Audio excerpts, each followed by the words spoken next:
আসসালামু আলাইকুম, আমি জুবাইর। আজকের টিউটোরিয়ালে আপনাদের যেটা দেখাবো সেটা হচ্ছে ট্রিট মেথড ওভাররাইডিং। ঠিক আছে?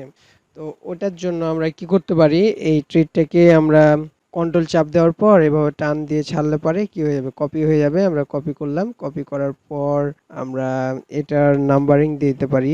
এটার নাম্বার হচ্ছে 10 এবং ট্রিট মেথড আন্ডারস্কোর দিয়ে মেথড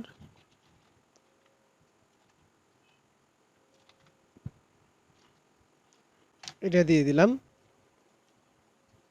সরি, এর বাইরের দিকে কপি লেখা আছে, এই কপিটাকে কেটে দিই। তো আমরা যখন এই ফোল্ডারে যাব, যাওয়ার পর আমরা এটা পাবো, তখন এটা চলে আসলো। আসার পর আমরা যে আগের গুলা কাজ করেছি সেগুলাকে কি করব, মুছে দিই। তো ট্রিট ওভাররাইডিং এর মধ্যে কিছু কিছু কাজ আছে, সেগুলাকে আপনাদের জানাই। সেটা হচ্ছে এখানে ট্রিট নেম যখন নিলাম, দেখেন যে কিভাবে ট্রিট তৈরি করতে হয়, আমরা গত পর্বে দেখাইছি। আর এভাবে একটা ক্লাস নিয়ে নিলাম। হুম তারপর এই যে এইটাও ডিরাইভ ক্লাসগুলা আমরা এভাবে করে নিয়ে নিচ্ছি। তারপর আমরা একটা অবজেক্টও তৈরি করতে পারি ডিরাইভ ক্লাসের। তাহলে ট্রিট অন এবং ক্লাস নেম ডিরাইভ ক্লাস। এখন যদি আমরা করি কেম ফ্রম, এটা ঠিকই দেখাচ্ছে। আর যা আছে আমরা এটাকে কেটে দিই। কাটার পর এই যে আমাদের ডিরাইভ ক্লাস আছে না, ডিরাইভ ক্লাসটা নিয়ে এলাম এবং এটাকে অবজেক্ট করলাম। এখানে আমি একটু জিনিস দেখাই, সেটা হচ্ছে আমি বলি এই যে ডিরাইভ ক্লাস যখন থাকবে, হ্যাঁ, সেলফ ক্লাসের অবজেক্টটাকে কি করবে, নিজের ক্লাসের যদি অবজেক্ট তৈরি করা হয়, হ্যাঁ, আর ওর মধ্যে যদি একই নেম থাকে, দেখেন একই মেসেজ আছে, তাই না? এটাকে আমি দিয়ে দিই। দেখেন যে যদি নিজের ক্লাসে একই নাম থাকে, মেথড ওভাররাইডিং এখান থেকে দাবি, যদি এই এই যে দেখেন এই মেথডের নামটা যা, এইটার নামটা একই, এই মেথডের নামও একই, ট্রিটের এই প্যারেন্ট ক্লাস এবং ডিরাইভ ক্লাসের একই হচ্ছে নাম। তো কোনটা শো করবে এখন, তাই না? ডিরাইভ ক্লাসের মধ্যে একটা মেথড আছে আর ক্লাস আছে, হ্যাঁ, মানে প্যারেন্ট আছে।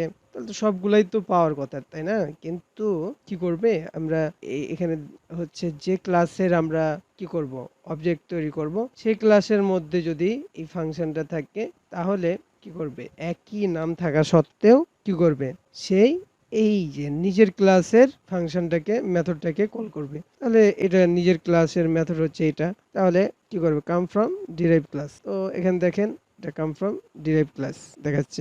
আমি যদি এখানে দেখেন যে এটা আছে এর মধ্যে, আর হচ্ছে এই যে ট্রিটটাকে নিয়ে এলাম, এই ট্রিট অন, তার মানে হচ্ছে এই যে এই দুইটার মধ্যে তুলনা করলে কি হবে, যেহেতু এটা নিজের ক্লাসও কি আছে, একই ফাংশন আছে, সেহেতু এই ট্রিটটাকেই দেখাবে।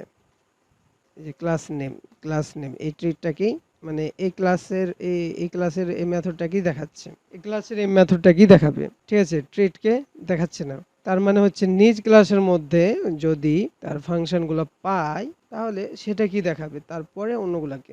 এখন যদি আমরা এটাকে উঠাই দিই, বা আমরা এটাকে কি করি, এখন যদি এই যে ডিরাইভ ক্লাসটাকে আমরা যদি কি করি, অবজেক্ট তৈরি করি, একই নাম তো দেওয়া আছে, তাই না? এখন কি আছে এর মধ্যে, এইটা আছে, তার সাথে সাথে ট্রিট আছে, তাই না?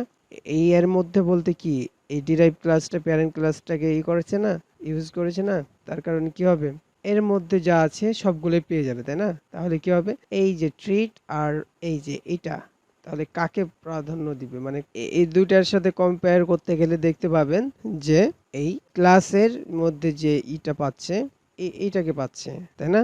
ও ডিরাইভ ক্লাস কি পাচ্ছে, ডিরাইভ ক্লাস করতে গেলে কি হবে, এই ক্লাসের মধ্যে যে ফাংশনটা আছে, মেথডটা আছে, সেটাকে পাচ্ছে।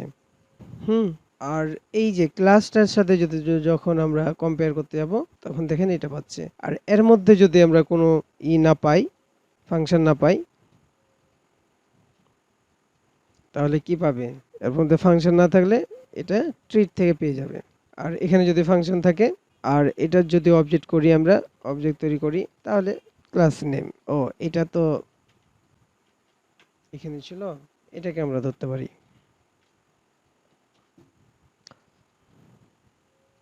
এটাকে অবজেক্ট যদি তৈরি করি, আমরা এটার পেয়ে যাব। তো এটাই ছিল আজকের মেথড ওভাররাইডিং। এইটুকুকে আপনারা বারবার প্র্যাকটিস করবেন, মানে কোনটার সাথে কোনটা কি করলে কি হচ্ছে, এই জিনিসটা আপনাকে প্র্যাকটিস না করলে আপনি বুঝতে পারবেন না, যতই আমি বোঝার চেষ্টা করি। এটা আপনাকে নিজে নিজেই প্র্যাকটিস করতে হবে। তো আজকের টিউটোরিয়াল এ পর্যন্ত। আল্লাহ হাফেজ।